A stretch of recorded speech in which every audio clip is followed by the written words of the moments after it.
per si de cas. El deixo aquí. Vinga, bona tarda a tothom. No he sentit la presentació, per si de cas em tornaré a presentar molt ràpid i de manera molt fàcil. Jo em dedico a convertir coses en joc o en experiències de joc. I el joc i la creativitat tenen molt a veure, això ja ho sabeu. No us he de convèncer, no us veig gaire perquè hi ha uns focus aquí, però poseu cara de sí, clar, tenen molt a veure. Quan el Miquel Àngel em va proposar venir aquí, em va posar un joc. Us explico. Em va dir, pots venir el dia 5? Dic, jo el dia 5 estic pel matí amb un grup de mestres que estem transformant les classes en un joc. Em diu, perfecte, a quina hora acabes? A les 12:30. Perfecte. A les 2, perdó, diu, perfecte. I quan arribo al programa posa a les 12:30. I vaig pensar, calla, potser he de buscar la manera d'estar a 2 llocs alhora. Com no em vaig en sortir, vaig dir, bueno, doncs podem canviar l'hora. I vam fer l'esforç i vam canviar l'hora. I clar, amb un blog que ara es dedica a família, el títol porta converteix en joc les teves classes. I a mi em porta una mica de preocupació això ara. Llavors dic, i ara com ho faré tot plegat? Dic, si no pots fer una cosa, sigues creatiu amb una altra, canvia-li el títol. Ara, ja està. Converteix en joc la teva vida. I això és el que farem ara. En el fons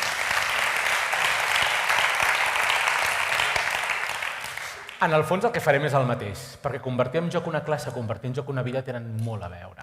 I el que intentarem serà destriar quins són aquells 4 elements, sí, jo crec que ens donarà temps, 4 elements bàsics per transformar alguna cosa de la nostra vida quotidiana, si som formadors, si som educadors, les classes, o si som pares, també som educadors, a casa, amb una experiència de joc.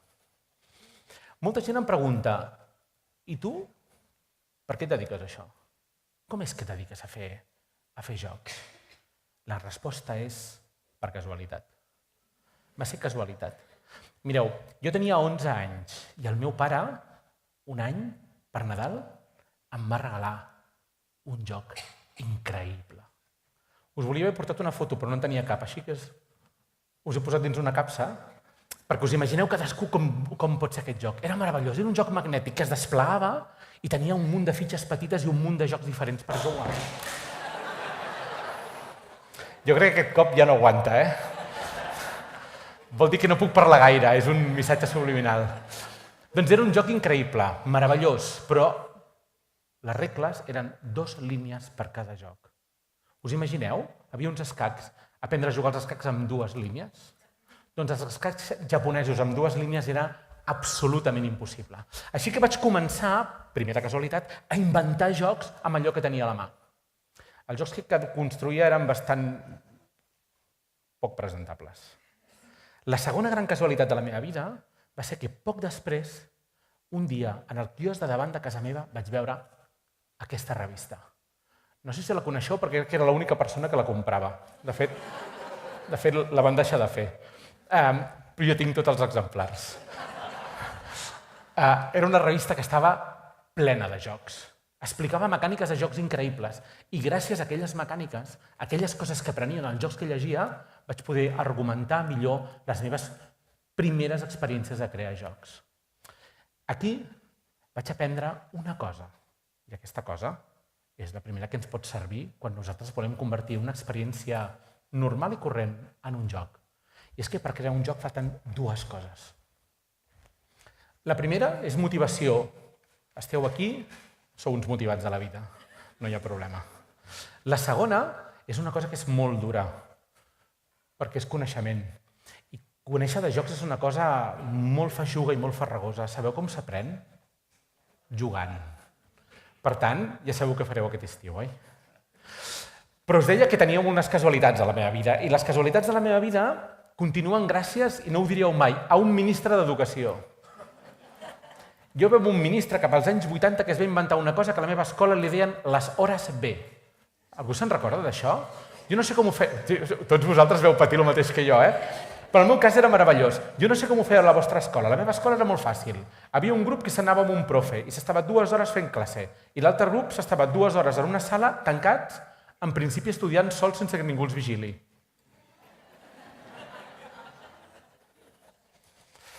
Bé, jo aquí vaig començar a portar a terme el que prenia a la revista Cacumen. Sortia a la pissarra i feia jocs als meus companys.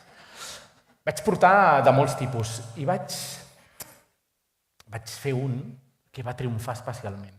I ara us el faré tots vosaltres. Oi que teniu paper dins la... Traieu paper. És un joc matemàtic, Ai! Però també és un clàssic, com jo. Ja començo a ser un clàssic. O vintage, que ara es porta així. La cosa va de la següent manera. Diu que hi ha dos amics... Espera, que us poso una imatge que ho entendreu millor. Ah, perdó, aquí. Ja està.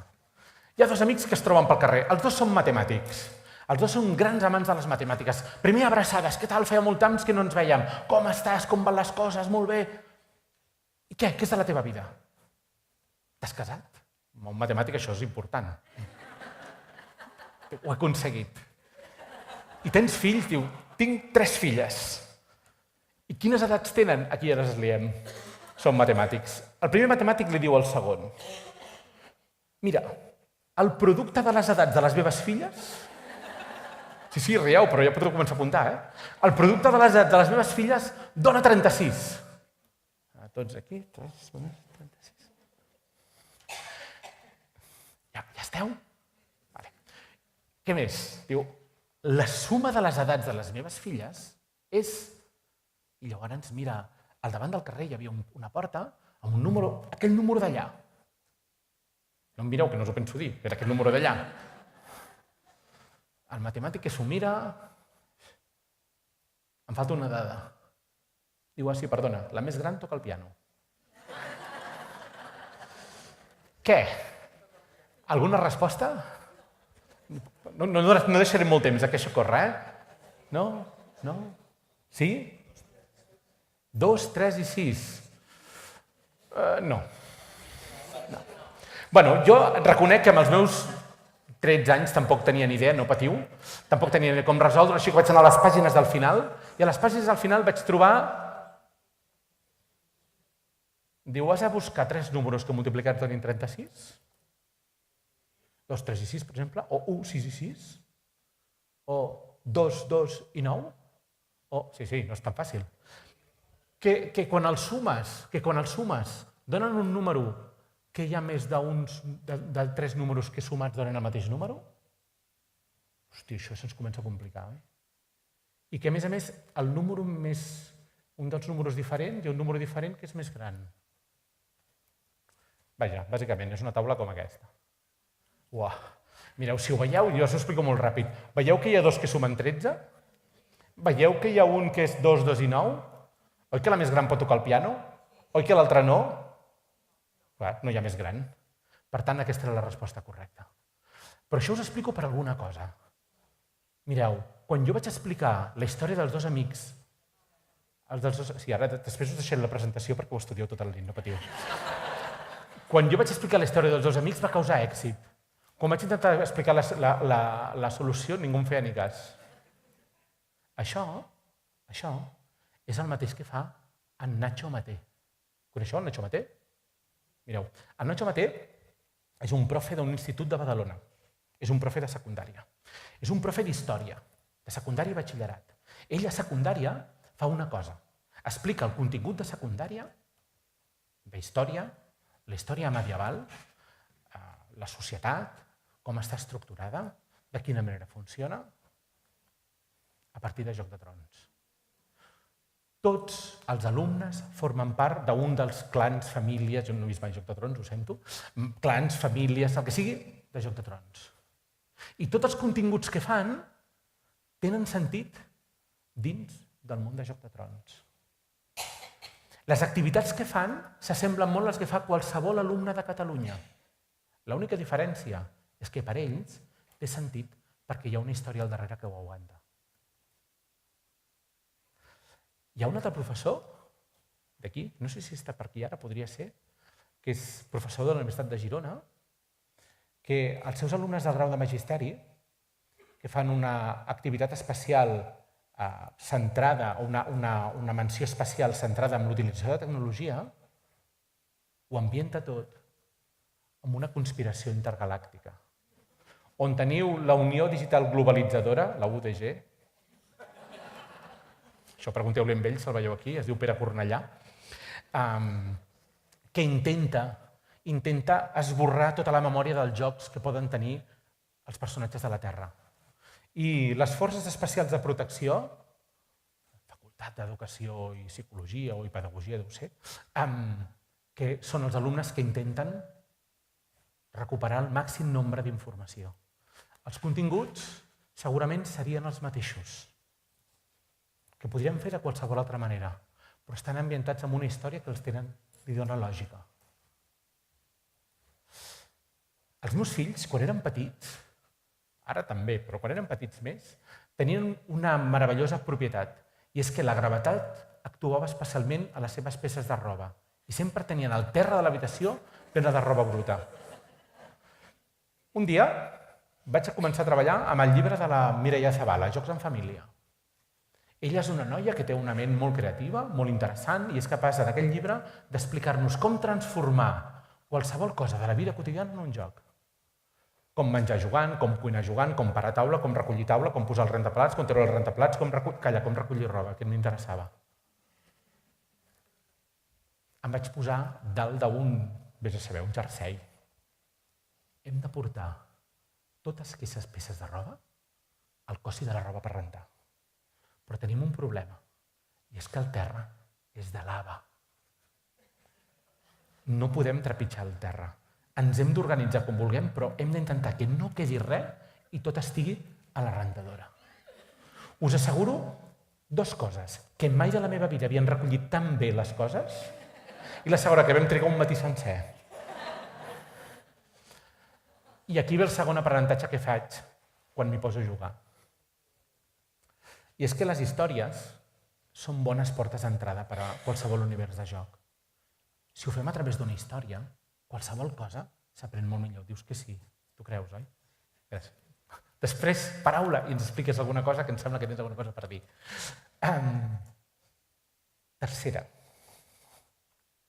Són 4. Vaig bé de temps. Coneixeu aquest joc? No? Doncs necessito un voluntari. Ja sé que a l'escola, tradicionalment, quan demanen voluntaris, algú que pringa.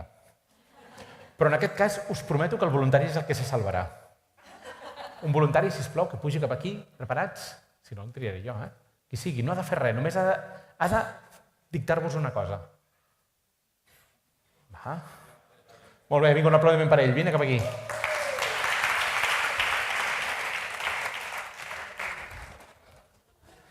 A veure que t'encenc el micro. M'encén tu mateix. Un gos robando. Ja podia jo.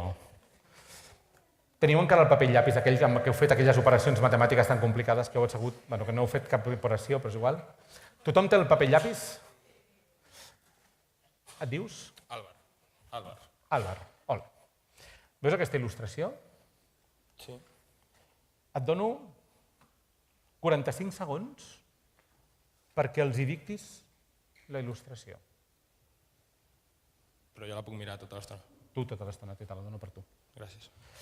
El temps, espera que si no me'n descomptaré, comença... Bueno, donarem 50 segons, que així quadro. Ja, comença. És un malalt en un llit, amb un robot doctor amb una xeringa a la mà esquerra. Aneu dibuixant, que no us veig dibuixar gaire. Un segon. Heu de dibuixar, perdó. No dic tant, tots se'l miraven com dient, vale? Estic força boig també, de fet. Sí. Ja, ho teniu preparat? Teniu paper i llapis? Teniu ganes de dibuixar?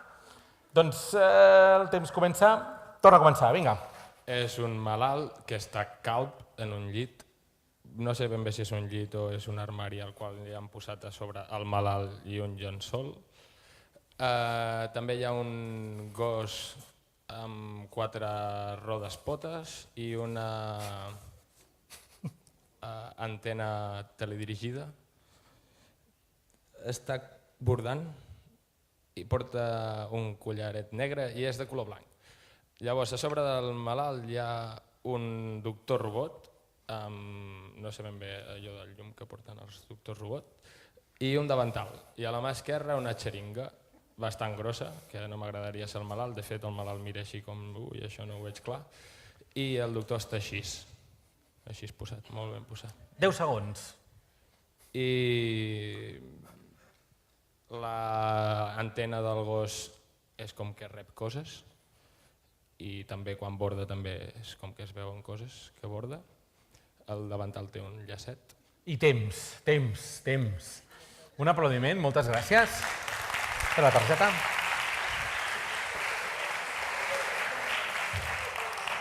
Bueno, ara es tracta de comprovar si ho heu fet bé o no. L'Àlvar ens ha donat unes explicacions profundes. Clar, en un joc de dibuixar, com sabem si està bé o no? Jo què sé. Jo us ensenyo el que ha vist l'Àlvar, ¿vale? Què? S'assembla al vostre o no? Hi ha gent que no gaire. Ui, hi ha gent que diu que no gaire.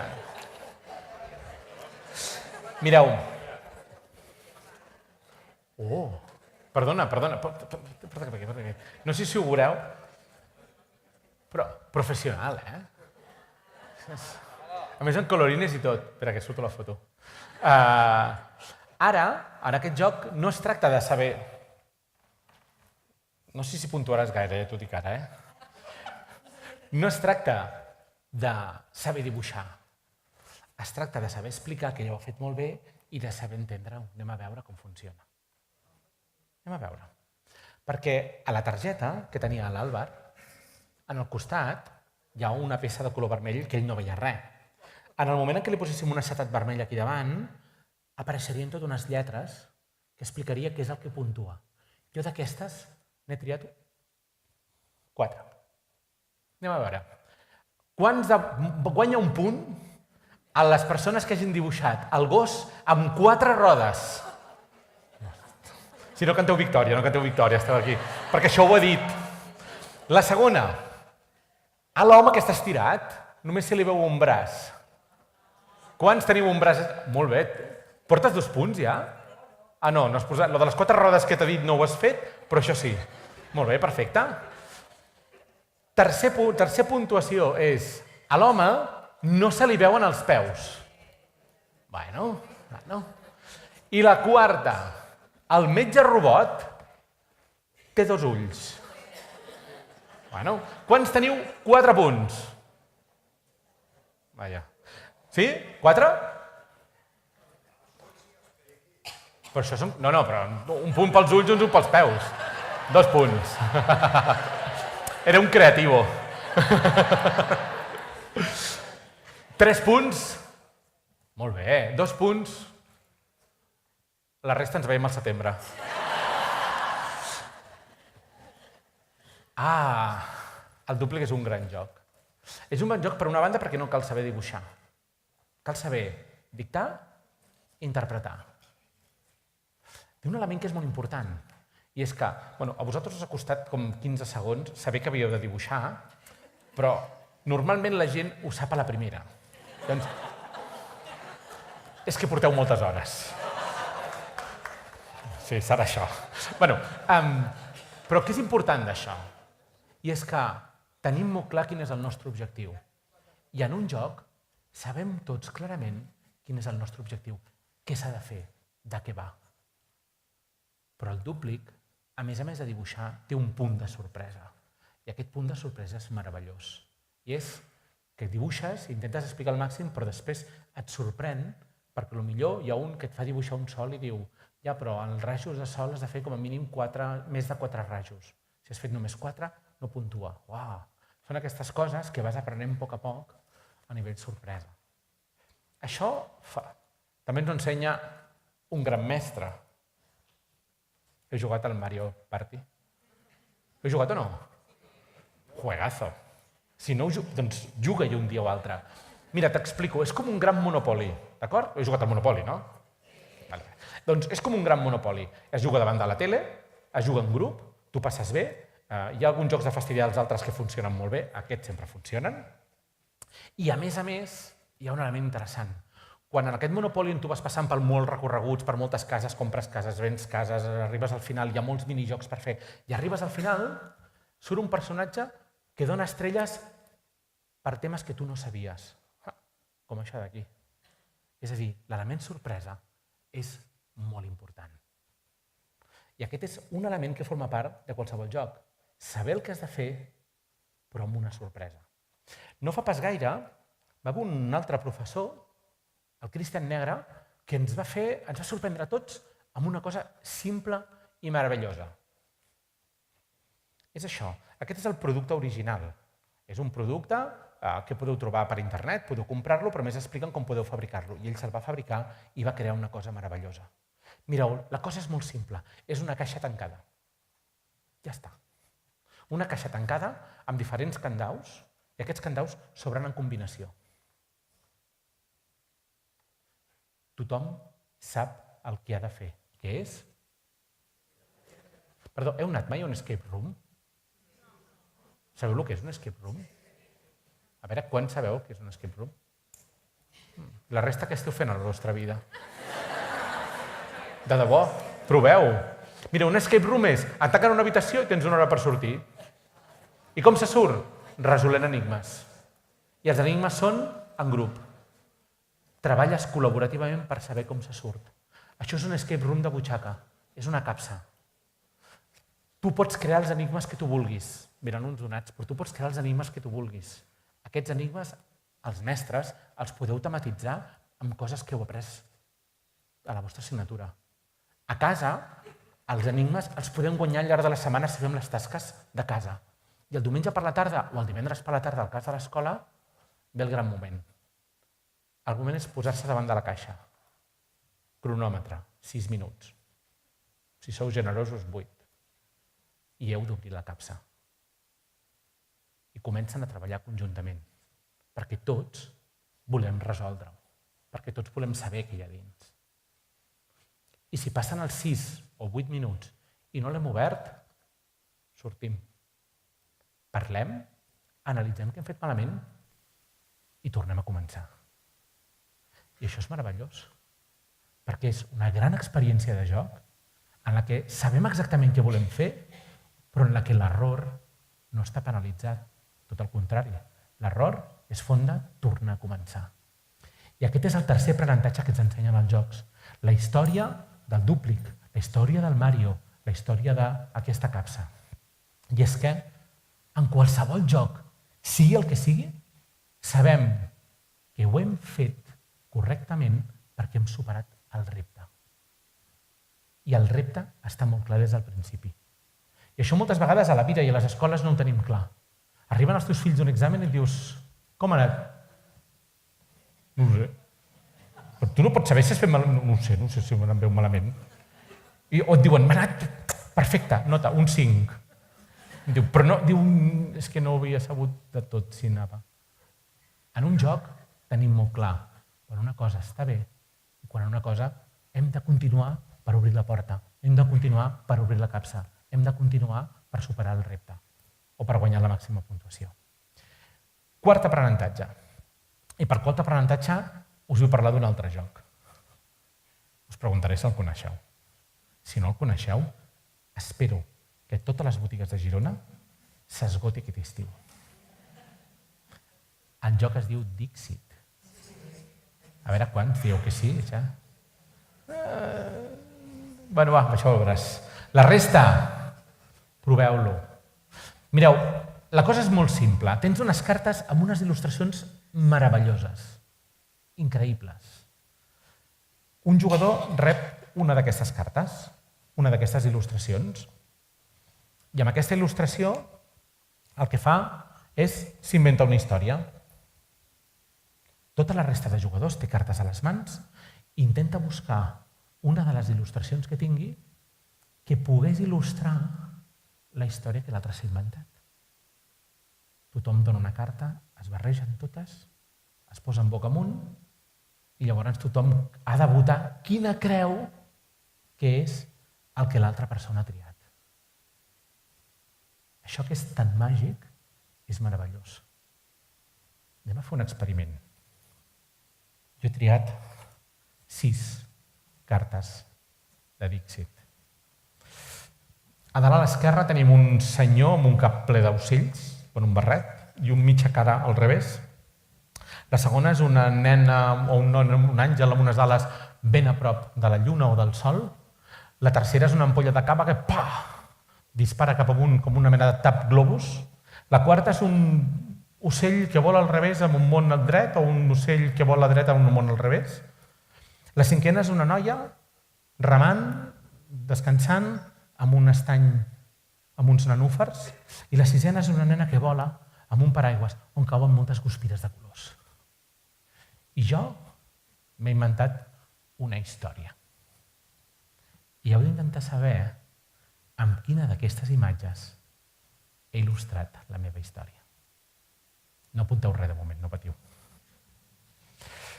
La meva història diu el següent. La meva imaginació em va fer anar molt lluny. Ja està, una història curta, no us espereu més. Ja està. Molt lluny. La meva imaginació em va fer anar molt lluny. La 1, la del cap, la 2, la del sol, la 3, la del cava, la 4, la de l'ocell, la 5, la de la nena amb la barca, la 6, la de nena amb el paraigües. Per fer-ho fàcil, quants de vosaltres creieu que entre les cartes que he triat, la meva història, podia ser o bé la 1, o bé la 4, o bé la 5? Aixequeu el braç. El resta els aplaudiu per intentar-ho, per intentar-ho perquè no és cap d'aquestes. Un aplaudiment per ells, sí, un aplaudiment. Ja, només ens queden 3. A veure si em toca. Quants de vosaltres creieu que la meva carta és la 2? Un altre aplaudiment, però tampoc. I la 3? Uau, sou uns cracs. A vosaltres sí, felicitats. Molt bé.